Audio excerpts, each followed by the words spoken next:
Bapak Ibu. Ya, selamat pagi untuk kita semuanya. Ya, ada yang sakit? Yang datang ini ada batuk ya. Ya, ini batuk. Di sini di tempat kami ini anak-anak pada batuk. Iya, jadi kalau nolong karo nggak sembuh-sembuh dari gatal. Ya, inilah penyakit yang sulit ya. Ya, jadi udah bolak-balik berobat tapi juga belum sembuh-sembuh. Berobat 3 hari sembuh, kuman lagi, 3 hari sembuh, kuman lagi. Ya, tapi bukan itu yang mengurangi kita untuk tetap. Saya bersyukur ya, boy kalau ya malam ke pagi.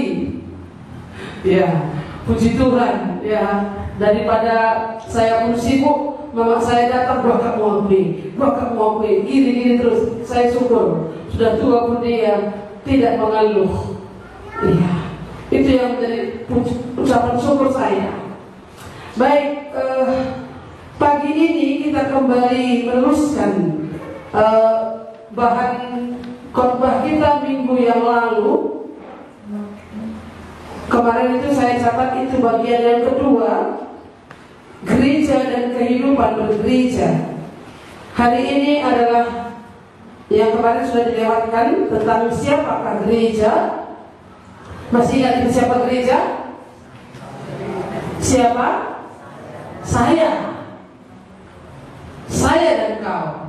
Aku dan kau, kan gitu ya. Aku dan kau. Iya, itu iklan susu.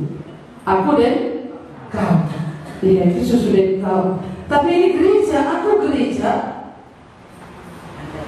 Kamu adalah gereja. Apa itu gereja kemarin?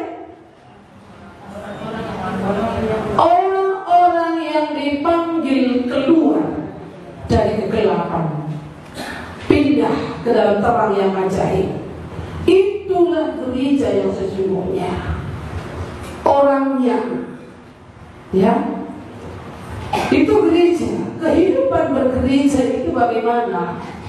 Kalau kehidupan bermasyarakat, kita punya aturan bermasyarakat, punya KTP, punya izin tempat tinggal, domisili. Kalau memang kita mau berdomisili di situ, ada suratnya. Apakah itu cuma berdomisili, apakah itu cuma surat mandat atau yang lain-lain? Ya, tapi Indonesia masih agak longgar ya. Tapi di negara lain nggak bisa seperti kita. Baik, kehidupan bergereja, kita harus mengenal siapakah gereja itu. Itu kemarin. Gereja itu adalah orang percaya. Nah, bergereja itu berorganisasi. Bergereja itu berarti bagaimana mengelola hidup bergereja. Ya, artinya di sana bahwa bagaimana hubungan gereja yang adalah pribadi orang percaya dengan Kristus sebagai kepala. Mari kita lihat ayat ini, Efesus 1 ayat 23 dan 22. Mari kita lihat. 1, 2, kita baca bersama-sama. 2 ya. Dan segala sesuatu telah diletakkannya di bawah kaki Kristus, dan dia telah diberikannya kepada jemaat sebagai kepala dari segala yang ada. Sampai sini dulu. Dan segala sesuatu telah diletakkannya di bawah kaki Kristus. Segala sesuatu. Apa itu segala sesuatu? Yang dimaksudkan di sana adalah kita. Telah diletakkannya di bawah kaki Kristus. Kalau di bawah itu bagaimana? Berarti ada yang di atas. Di bawah kaki Kristus. Di bawah kaki Kristus, dan dia telah diberikannya. Dia itu Kristus telah diberikan Allah kepada jemaat sebagai kepala dari segala yang ada. Kristus adalah kepala. Ya, mana kepala kita? Mari pegang kepala kita, jangan kepala tetangganya dipegang. Iya. Kristus adalah kepala. Iya. Hubungan kalau gereja itu apa? Tubuh Kristus, orangnya, orang percaya. Jemaat yang adalah tubuhnya. Saudara jemaat, gereja itu jemaat, orang yang percaya. Itu adalah tubuh Kristus. Kalau kita sudah menjadi gereja, kita sudah percaya. Tahukah kamu bahwa kamu adalah bait Allah dan Roh Allah tinggal di dalam kamu, dan bait Allah itu adalah kamu. Iya, bait Allah itu adalah kita. Roh Allah tinggal dalam kita. Itulah jemaat. Jadi jemaat itu Kristus adalah kepala. Jemaat adalah tubuh Kristus. Iya, tubuhnya. Bisakah kepala dipisahkan dengan tubuh? Bagaimana? Kalau dipisah kepala ini dengan tubuh bagaimana? Mati. Iya. Ini pertakal dan bahaya ya. Kalau kepala itu, iya. Kristus adalah kepala gereja. Ya. Kristus adalah kepala gereja. Gereja siapa? Saya. Berarti kepala kita siapa? Kristus, Tuhan Yesus. Jadi tubuh itu harus bergantung kepada kepala, nggak bisa lepas. Ini kamu, ini aku, inilah saya, inilah saudara. Artinya misalnya kita nggak bisa lepas dari Kristus itu. Kalau ini bisa dilepas, lepas. Ini apa? Kainnya, bunga, potnya di situ ya, bisa dilepas, bisa diganti potnya. Kristus adalah kepala, nggak bisa diganti kepala kita ini, ya kan? Dan di kepala ini ada otak yang menggerakkan, yang memerintahkan anggota-anggota tubuh untuk bergerak, bekerja. Kristus adalah kepala. Yang sudah mati di kayu salib itu adalah kepala kita. Yang sudah memberikan nyawanya bagi kita itu adalah kepala kita, bos kita. Maka harus tunduk kepadanya. Jangan kita pikir bahwa kita ini jadi orang Kristen itu cukup begitu-begitu saja. Aku datang ke gereja begitu saja. Enggak. Kalau pun datang ke gereja, tetap ya terpisah kan begitu ya. Ya di kubuki komela pada gereja nari, gereja banyak hal tuntutannya samanya. Ya. Kristus adalah kepala dan kita ini adalah jemaat. Kita adalah gereja. Jadi hubungan gereja dengan Kristus itu tidak bisa dipisahkan. Itu tidak bisa dipisahkan.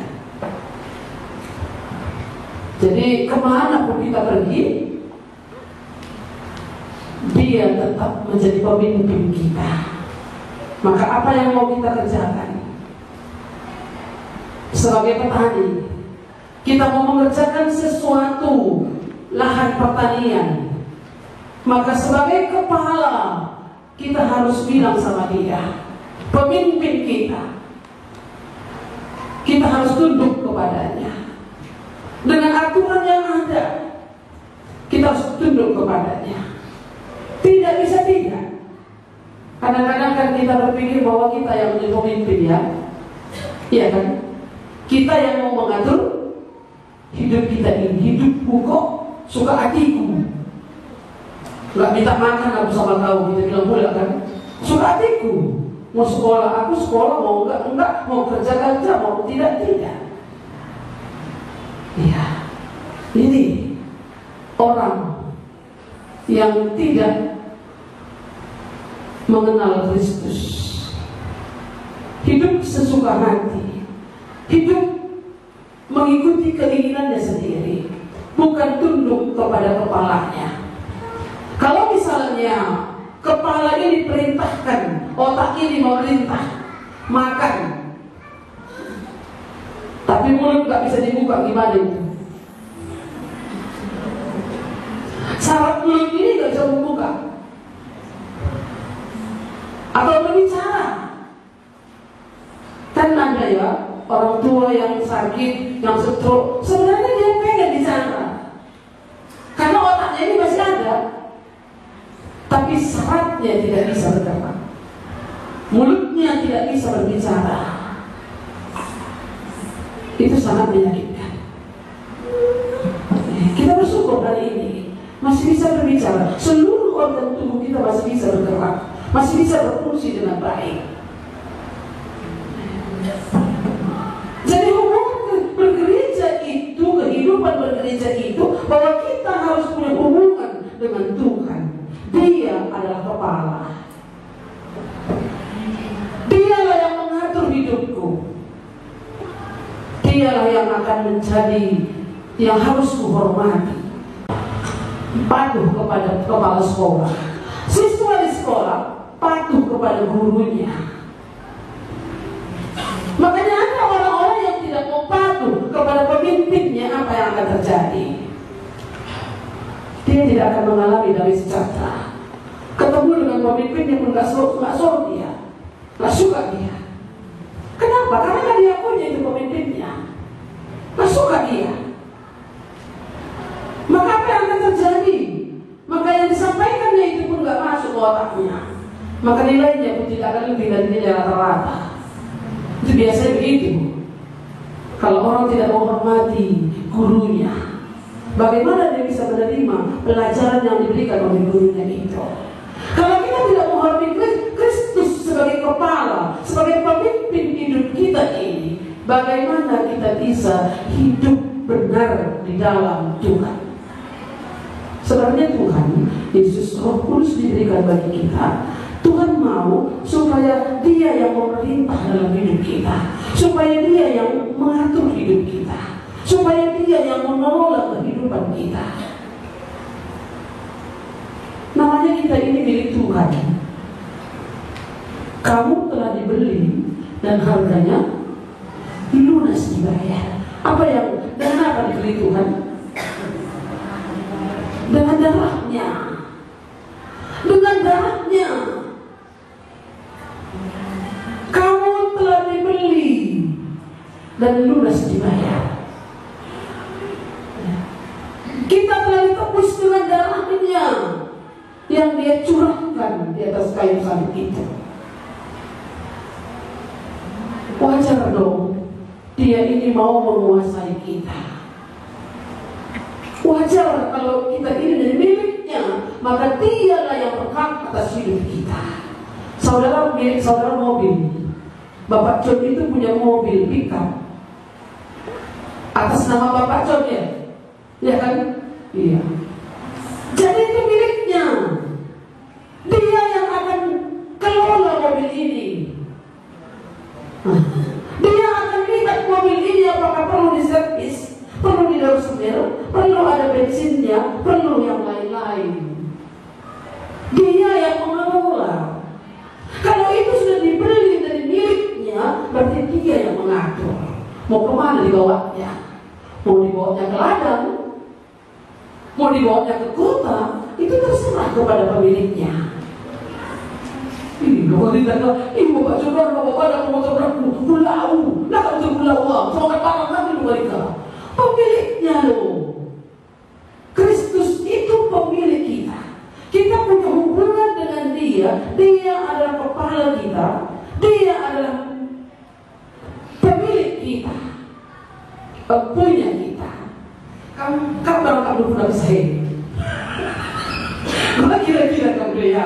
Bagaimana kira-kira kita ini? Apakah kita merasa kita ini. Kadang-kadang anak muda ya, orang-orang di luar sana, mereka mungkin berpikir bahwa ada nyawa cadangan. Nggak peduli mereka. Mereka pikir ada nyawa cadangan. Mereka pikir punya ada nyawa simpanan yang lain, sehingga mereka tidak menyayangkan akan hal itu. Mereka berpikir bahwa aku ini hati-hatiku belum. Nggak bisa hati-hati kita belum. Makanya saya nggak suka lagu suka-suka mulu, kan nggak suka saya. Iya, artinya suka-suka Tuhan memang, tapi kayaknya kata-katanya. Tapi kalau nggak apa, kalau suka nggak masalah. Tapi kan bukan berarti apakah Tuhan suka hatinya pun memang kita ini bahwa Dia mau mengarahkan kita kepada apa yang baik, apa yang benar, apa yang benar. Dia mau supaya kita hidup di dalamnya. Tapi kalau kita ingat kembali Efesus pasal 2 itu ya, ayat 10 itu, kita ini buatan Allah, diciptakan dalam Kristus Yesus untuk melakukan pekerjaan baik yang dipersiapkan Allah sebelumnya. Ia mau supaya kita hidup di dalamnya. Ia mau supaya kita hidup di dalam pekerjaan baik yang Tuhan siapkan. Jadi hubungan kita dengan Allah, dengan Kristus itu, Dia adalah kepala. Berarti kita ini harus tunduk dalam pimpinan Tuhan, tunduk dalam pimpinan Kristus. Kayak gini na Tuhan dahai manbadu, kayak gini na manbahanta. Apa katanya kepada kita sebagai keluarga, sebagai pekerja, sebagai suami, sebagai istri, sebagai anak, sebagai pelajar, sebagai mahasiswa, sebagai orang muda, sebagai remaja. Tentu Tuhan akan berbicara kepada kita. Sebagai ibu, sebagai bapak, lengkap firman Tuhan ini. Dia mau mengarahkan hidup kita, dan segala sesuatu telah diletakkannya di bawah kaki Kristus, dan Dia telah diberikannya kepada jemaat sebagai kepala. Dia telah diberikannya kepada jemaat sebagai kepala. Jemaat itu saudara dan saya, gereja. Allah telah menyerahkan Kristus jadi kepala atas hidup kita, kepala dalam hidup kita, pemimpin dalam hidup kita, yang harus kita tunduk kepadanya. Maukah kita tunduk ke bawah kaki Kristus? Maukah kita tunduk kepada perintah Kristus? Maukah kita tunduk di bawah tuntunan Kristus dalam hidup kita? Maukah kita diarahkan oleh Tuhan? Kembali kita ingat bahwa 1 Petrus pasal 2 yang dibagikan tadi. Apa katanya? Tetapi kamulah bangsa terpilih, imamat yang rajani, umat kepunyaan Allah sendiri, supaya kamu memberitakan perbuatan-perbuatan yang besar dari Dia yang telah memanggil kamu keluar dari kegelapan. Saudara dan saya dipanggil keluar dari kegelapan. Apakah sudah keluar atau belum? Kalau sudah keluar, tidak di dalam lagi. Tuhan Yesus berkata, Akulah terang dunia. Barang siapa percaya, barang siapa mengikut Aku, ia tidak akan berjalan dalam kegelapan. Yesus berkata, Akulah terang dunia. Dialah terang itu. Aku terang dunia. Isi ikutkan Aku. Lanai ia dalam ibas gelap. Lanai dalam ibas dosa. Ini yang Tuhan mau. Barang siapa mengikut Aku. Kamu ikut Tuhan? Mau jadi pemimpin lu? Kristus menjadi kepala? Tidak bisa dipisahkan.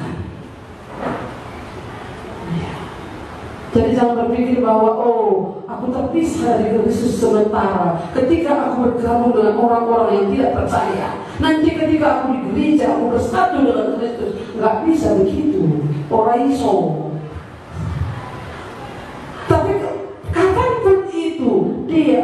kepala kita, pemimpin kita. Dialah yang mengarahkan hidup kita untuk menuju kepada kebenaran firman Tuhan. Kristus adalah kepala, dan saya ini adalah tubuhnya. Jemaat yang adalah tubuhnya, yaitu kepenuhan Dia yang memenuhi semua dan segala sesuatu. Jemaat adalah tubuhnya, gereja adalah tubuhnya, kepalanya adalah Kristus, kepala gereja adalah Kristus. Kita inilah tubuhnya. Tubuh Kristus terdiri dari tangan. Tubuh terdiri dari tangan. Tubuh terdiri dari tangan, kaki, apa lagi? Mata, telinga. Iya. Kan ada lagu sekolah, tangan bukan untuk apa? Memukul, tapi bekerja, gitu kira-kira. Kaki bukan untuk menyepak. Jadi ada anggota tubuh ini. Tangan saya nggak bisa bergerak, nggak bisa melakukan apapun kalau nggak ada perintah dari otak. Iya kan? Iya kan? Perintahnya di sini, di otak kita ini. Dia yang memerintah melakukan sesuatu.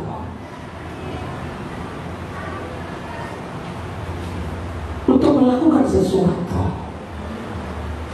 Jadi Kristus kepala, Dia yang memerintah jemaat. Dia yang memerintah tubuh. Tubuh ini macam-macam.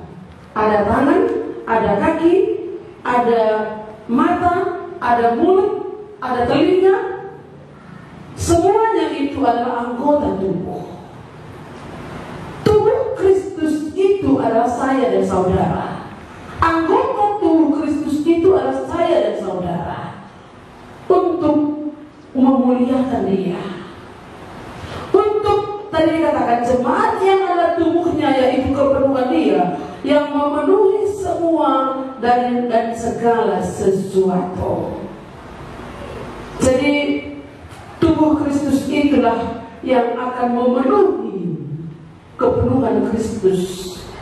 Kalau Kristus datang ke dalam dunia untuk menyelamatkan dunia ini, untuk menyelamatkan orang-orang berdosa, di manakah, bagaimanakah cara Kristus untuk menyelamatkannya hari ini? Kalau Dia sudah naik ke surga, maka melalui tubuhnya Dia menghadirkan dirinya. Karena dalam begini ya, kau tanya bukti Dia hidup, katanya Dia hidup dalamku, dinyatakan dalam hidup kita. Pekerjaan Kristus itu bisa jalan adalah kalau bergerak tubuh ini. Perintah orang, tubuh ini akan bergerak. Pemimpin kita berkata, atau pemimpin kita menyatakan keperluannya itu di dalam diri kita sebagai gereja. Maka kitalah tubuh Kristus yang dipakai untuk mengerjakan pekerjaan-pekerjaan Allah di bumi ini. Paham kita? Tubuh ini gunanya untuk apa?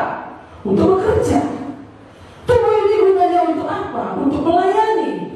Tubuh ini gunanya untuk apa? Untuk bergerak. Menerima perintah dari pimpinan otak kita. Maka kalau kita gereja itu tubuh Kristus itu disebut sebagai tubuh Kristus, kita menerima perintah dari Kristus sendiri yang adalah kepala.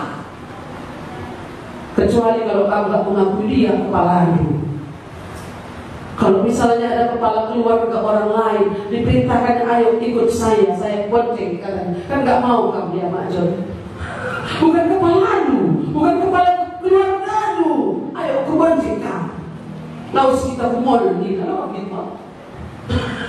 karena itu bukan pemimpinnya, bukan kepalanya. Tapi kalau coba Bapak John aja maknakan, bisa kita pakai ya itu saja aku, buat ini, ikut aku, kan gitu ya. Karena dia mengendalikan kepalanya. Kalau kita mengenal Kristus dan kepala kita rindu mendengar perkataannya. Keinginan Tuhan Tuhan Tuhan sedang membantu. Apakah kata Tuhan hari ini kepada aku? Aku mau mendengar suaranya, aku mau mendengar perintahnya, aku mau mendengar nasihatnya, aku mau mendengar bimbingannya, aku mau mendengar apa yang Tuhan mau lewat hidupku ini. Sebagai tubuh, kepenuhan Kristus itu dinyatakan di dalam tubuh, dalam gereja, dalam kita. Makanya dalam secara organisasi, di tengah-tengah gereja dinyatakan kepenuhan Kristus. Di tengah-tengah gereja menyuarakan suara Kristus. Di tengah-tengah gereja menyatakan misi Allah. Ya, bagaimana kehidupan bergereja? Yang pertama tadi kita lihat di sana adalah bagaimana kita sebagai gereja tidak terpisahkan dengan kepala yang adalah Kristus. Gereja tidak bisa gereja yang adalah tubuh Kristus tidak dapat dipisahkan dari Kristus yang adalah kepala. Gereja yang adalah tubuh Kristus harus tunduk kepada Kristus yang adalah kepala, melakukan perintahnya, tunduk kepada Kristus yang adalah kepala. Paham kita? Tunduknya gua bergereja baik. Bisa kita mengerti ini? Bisa? Iya. Jadi kita ini ibarat tubuh kita inilah Kristus tadi. Inilah kita. Dan sini di bawah kita. Malah untuk dipisahkan.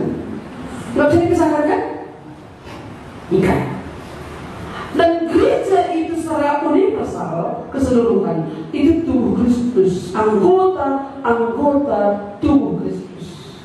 Anggota tubuh, bisa tangan, bisa kaki. Makanya ada orang yang pergi memberitakan Injil, melangkah, bergerak, menjadi misionaris, menjadi penginjil, menjadi pemberita Injil.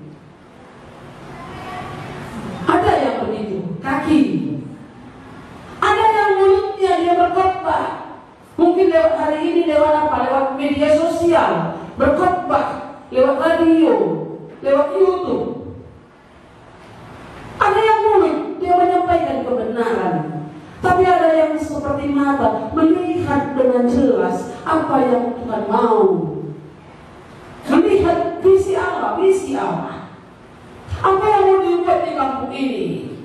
Apa yang mau dibuat di sana? Bagaimana kita buat ini? Jemaat ini, gereja ini. Bagaimana kita buat anak-anak kita ini? Ada yang mata, ada yang tangan, bekerja, mengumpulkan dananya. Seperti yang pernah kita belajar tentang misi, ada 4D itu. Itu tubuh Kristus. Itu inilah yang bergerak. Kepala ini memerintah. Kristus berkata, ya, Allah berkata, karena begitu besar kasih Allah akan dunia ini, sehingga Ia mengaruniakan anaknya yang tunggal, supaya setiap orang yang percaya kepadanya tidak binasa. Allah sudah mengaruniakan anak yang tunggal, sudah datang ke dalam dunia ini, menyatakan dirinya, memperkenalkan dirinya bahwa Dia adalah Allah lewat mukjizat, lewat pekerjaannya, lewat mukjizatnya, lewat karyanya. Ada banyak itu dalam kitab Injil Yohanes itu ada 7 mukjizat. Ada 7 bagaimana Yesus menyembuhkan orang sakit. Ada 7 pengajaran. Ada 7 yang berkata aku adalah. Angka 7 adalah angka yang sempurna. Jadi sempurna bagaimana Tuhan Yesus menyatakan dirinya ke dalam dunia ini. Dan ketika Dia sudah naik ke surga, Dia mati di kayu salib, dikuburkan, bangkit dari antara orang mati, naik ke surga, dan Roh Kudus diberikan kepada setiap orang percaya. Saya sebagai orang percaya, maka tubuh Kristus harus dihadirkan di bumi ini lewat hidup saya, lewat hidup gereja, lewat hidup tubuh Kristus tadi, supaya kepenuhan Allah itu tetap ada dan nyatakan. karya Allah tetap dikerjakan sampai Maranatha tiba, sampai Dia datang kali kedua kalinya.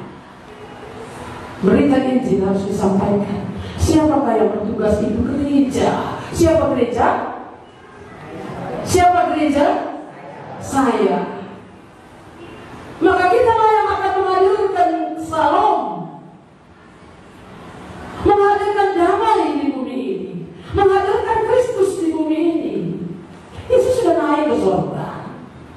Hari ini bukan tugas Yesus lagi menyatakan diri, mengusir setan, enggak lagi. Itu tugas siapa? Tugas gereja. Maka gereja harus memberitakan Injil. Gereja secara universal, secara organisasi juga harus menyampaikan berita Injil. Itu makanya kita tetap keluar beritakan Injil. Mari saudaraku, beritakan Injil, menjadi terang, menjadi berkat bagi orang lain. Bagaimana supaya itu diberitakan? Karena ini tugas daripada tubuh Kristus tadi. Saudara tubuh Kristus, saya tubuh Kristus. Tubuh Kristus itu berbeda-beda. Tubuh Kristus itu memang bisa dilakukan, tapi kadang-kadang nggak bisa semuanya dikerjakan. Sambil makan, saya tidak bisa nampak kayu. Kan gitu ya? Sulit. Ya. Makanya kadang-kadang ada orang yang memang bagiannya berkhotbah, ada memang bagiannya memberitakan Injil, ada memang bagiannya itu tukang masak. Ya. Kalau tukang masak dia langsung dia khotbah. Khotbah dia langsung masak. Lalu ya masak ya khotbah, ya kamu di sini, ya kalau sekolah minggu tidak banyak. Ya, kalau karunia itu memang ada semua padanya, nggak masalah. Tapi kadang-kadang nggak maksimal seperti itu. Harus ada yang fokusnya. Bapak Ibu saudara-saudara, maka Paulus katakan apa lagi? Kitab Roma itu, bertolong-tolonganlah menanggung bebanmu, karena demikianlah hukum Kristus. Ya. Ada yang menjaga anak. Ketika kita melayani itu, kenapa? Kami dan saya pengalaman ya. Pengalaman. Pelayanan dulu dikanting-kanting sama hamba Tuhan. Ada yang bawa tasnya. Kalau pelayanan itu berdoa, bukan ngantuk, kan gitu ya. Bukan mau cepat pulang. Kapan lewat jam 3 kita mulai ibu dengan berkat tema. Kan jam 3 kita mulai. Oke, jam 3 kita mulai ibu dengan berkat tema. Jadi jam 3 kan kita mulai. Kita masih suruh cerita. Kalau orang ikut pelayanan penginjilan, memang berita yang harus disampaikan sampai di sana.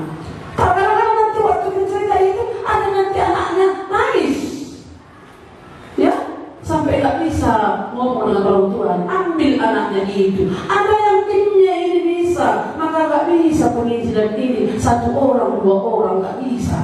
Maka saya buat pengumuman di sini ya. Belum tidak sudah datang, tak tersadar ini. Semangat bolongnya.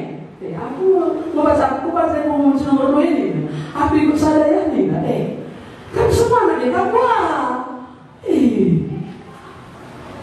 Tapi kalau saya nanti bola nggak bisa, kalau nangis anak orang nggak bisa dia. Mari kita doakan. Semangat dia, apa? Kalau kita masih bisa, karena ini perang loh. Perang itu ada yang bawa senjata, ada yang bawa apa? Macam-macam perang. Jadi bukan tidur di hotel ya, bukan tidur di hotel. Ya baik Bapak Ibu Saudara yang dikasihi oleh Tuhan, inilah hubungan kita dengan Kristus harus kuat. Gereja dan Kristus adalah kepala. Gereja yang adalah jemaat, tubuh Kristus itu harus bergantung penuh kepada Kristus. Dan bagaimana Tuhan Yesus mau menghadirkan dirinya di bumi ini, kerajaan Salom itu harus dihadirkan. Itu melalui kehidupan kita, lewat kesaksian hidup kita, lewat berita yang kita sampaikan. Itu yang pertama. Yang kedua, mari kita lihat 1 Korintus 12 ayat 12 dan 27.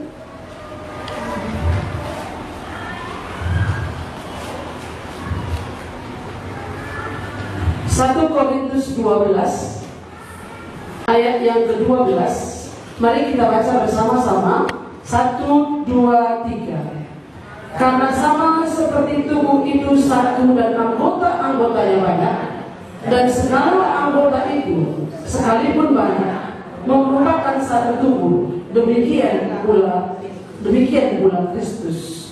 Iya, sama seperti tubuh satu. Saya satu, saudara satu, pribadi lepas pribadi. Anggotanya banyak. Ada tangan, ada kaki, ada mulut, ada mata. Sekalipun banyak, merupakan satu tubuh. Jadi ini berkesinambungan, bersatu. Maka tubuh Kristus itu harus bersatu. Saya dan saudara sebagai tubuh Kristus sama-sama bersatu, bergandengan tangan untuk menghadirkan kerajaan Saleh, untuk memenangkan jiwa-jiwa. Ketika saya pergi pelayanan, berdoalah di rumah kalau memang berdoa. Atau ketika Tuhan taruh dalam hati saudara, ikutlah mengambil bagian. Kalau kerja ini tetapnya ada kerjaan kita. Saya ini sudah berapa minggu ini saya ditelepon kakak saya. Datanglah kau ke sini. Aku mau ke situ, aku nggak bisa jalan pun katanya. Sebenarnya saya pengen sudah ke sana, tapi belum bisa. Saya bilang begini, kadang-kadang orang sibuk dengan keluarga, tidak ada lagi waktu untuk yang lain. Saya sibuk untuk yang lain, tidak ada lagi waktu untuk keluarga. Yang mana yang benar? Sebenarnya bukan cari kebenaran itu, tapi bagaimana kita mengupayakan, bagaimana hati ini untuk mengambil bagian dalam satu anggota tubuh. Saudara adalah satu anggota tubuh Kristus. Saya adalah satu anggota tubuh Kristus. Kalau kita bergandengan tangan bekerja sama, pekerjaan Allah akan cepat dikerjakan. Iya. Bisa yang ada yang bisa nyetir? Oke, berdiri untuk nyetir. Kenapa kita harus bayar supir? Kalau bisa tidak, tapi ini yang kadang-kadang sulit untuk memberi diri kita. Kami kan juga punya pekerjaan dan sebagainya. Oke. Tapi sudah mulai maju hari ini. Karena sama seperti tubuh itu satu dan anggota-anggota yang banyak anggota tubuh Kristus.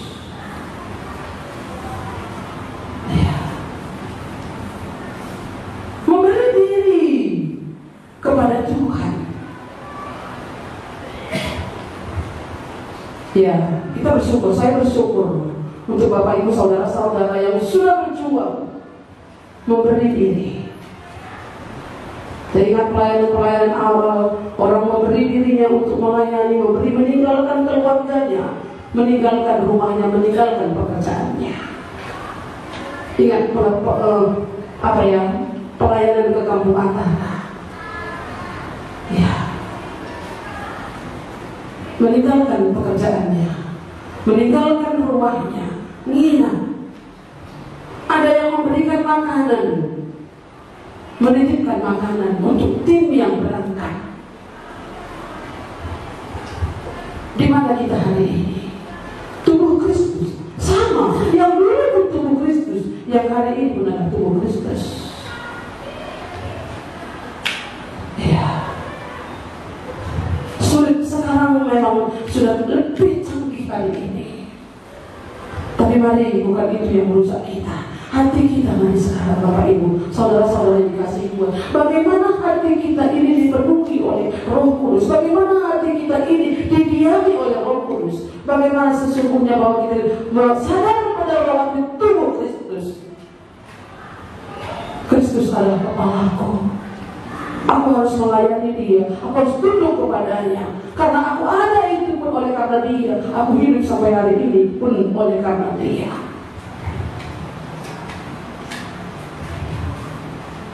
Iya, kemarin saya telepon ya, banyak beberapa orang yang saya telepon waktu orang tua itu meninggal. Bagaimana keberangkatan kita. Tapi banyak yang tak tersambung. Ini lah kata kecibuknya kan. Mungkin handphonenya dari mana-mana. Jadi akhirnya saya tersambung dengan Mama Dea. Bi, masih hidup ya Bibi. Mungkin tak sakit hati juga tahu saya. Ya, saya berharap tidak sakit hati. Saya mengerti. Bapak paham ya. Masih hidup kan Bibi. Kenapa saya tanya seperti itu? Karena sudah berhari-hari tiap hari keluar rumah. Untung Pak Muda agak care ya. Jadi mari kita belajar untuk itu. Yang punya hati, di mana hati kita? Tubuh Kristus loh, saudara tubuh Kristus. Baik itu tangannya, baik itu kakinya, baik itu mulutnya, baik itu hatinya. Maka hati Bapa itu harus memang kita tangkap. Hatinya Tuhan. Hati Tuhan itu, hati Allah itu bagaimana? Rela meninggalkan surga, rela menyerahkan anaknya yang tunggal. Seperti inilah seharusnya hati kita. Karena hati itulah yang diberikan kepada kita. Kasih Allah itu yang diberikan kepada kita. Semuanya Tuhan berikan untuk saudara dan saya. Memang kita bagian kita beda-beda. Ada tangan, ada mulut, ada kaki, dengan porsinya masing-masing. Maukah kita melakukan apa yang Tuhan suruh kita lakukan? Aku lagi kaya pindah sama Tuhan dengan bangun ini. Engkau maka lagi kaya pindah dengan Bandung. Aku gak ada yang bilang Tuhan apapun sama aku. Kan bilang misalnya gak ada karunia aku sampai hari ini. Gak ada talenta aku. Kenapa begitu? Kalau memang kamu adalah anak Tuhan, pasti Tuhan berbicara. Tapi kalau belum hari ini, undanglah Tuhan Yesus dalam tidur. Iya.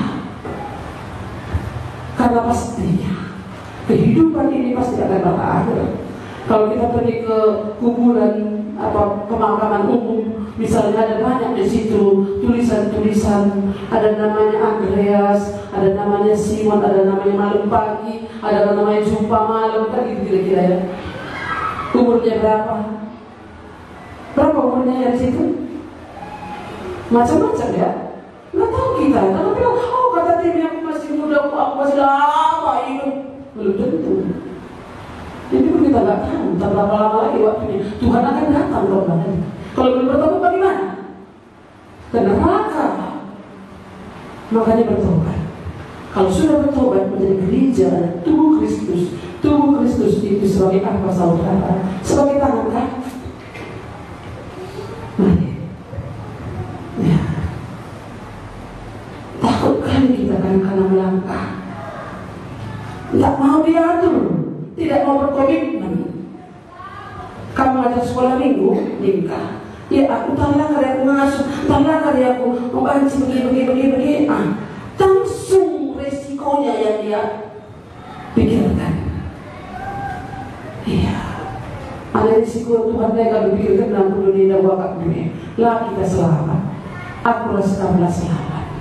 Tapi kalau memang dia tidak mempertahankan dirinya sebagai Allah, tapi dia datang merendahkan dirinya menjadi manusia, bahkan menjadi manusia yang paling hina, mati di atas kayu salib. Ini pengorbanan Kristus bagi kita, menjadikan kita tubuh Kristus. Jadi kalau sayang saudara tubuhnya, mari bergandengan tangan untuk menciptakan, menghadirkan kerajaan Salum di bumi ini. Masih ada banyak jiwa-jiwa yang belum diselamatkan. Masih banyak ada jiwa-jiwa yang belum mendengar Injil, sekalipun mereka sudah bergereja. Masih banyak jiwa-jiwa yang belum sampai kepada keselamatan itu.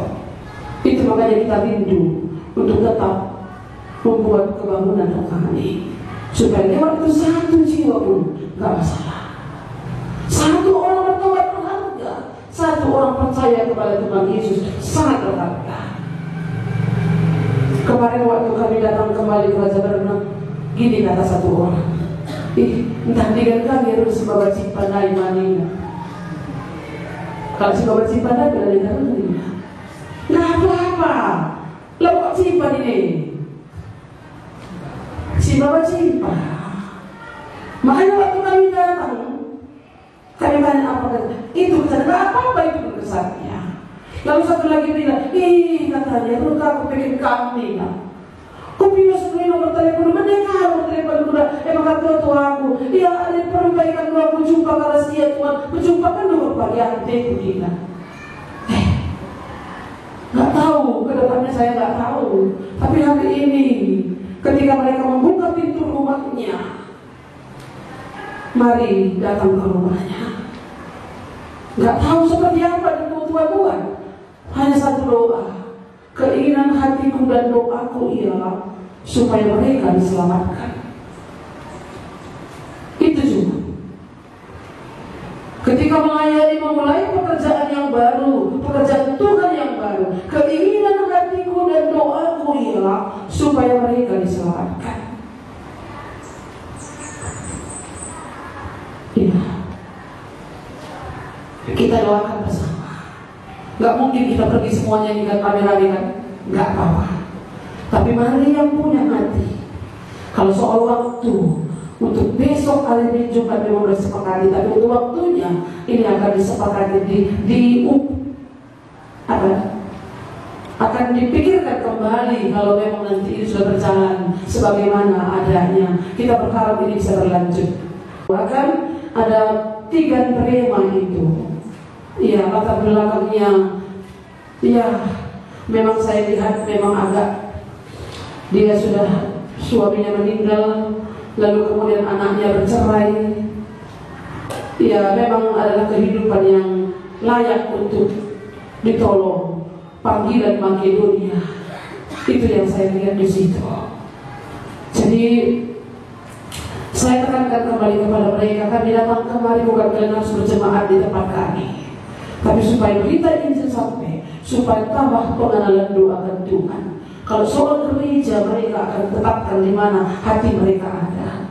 Bukan berarti kita ini nggak perlu jemaat, bukan berarti kita ini nggak perlu banyak orang di sini. Perlu, sangat perlu.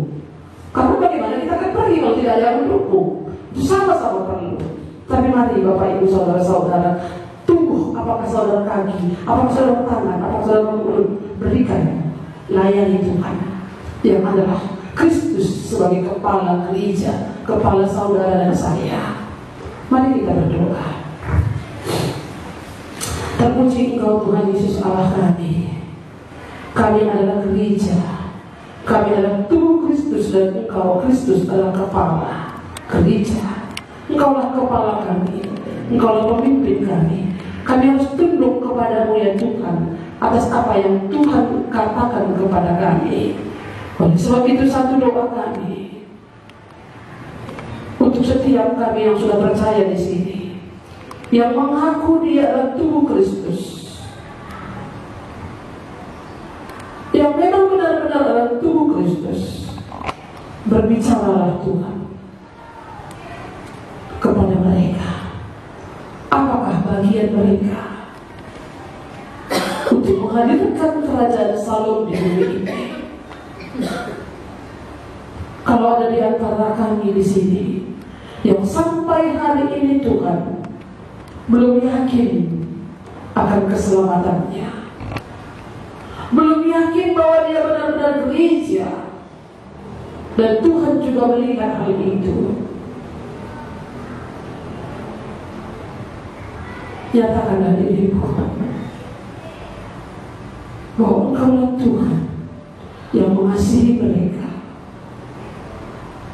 yang mau mengampuni mereka, yang mau melepaskan mereka dari kuasa kegelapan, dari ikatan dosa dunia ini, menarik mereka, menjadikan Engkau Tuhan dan Juru Selamatnya. Inilah doa kami kepadamu. Terima kasih Tuhan Yesus, kami sungguh memuji Engkau. Biarlah firman-Mu Tuhan, Engkau yang meluruskannya kepada kami. Dalam nama Tuhan Yesus kami berdoa. Amin.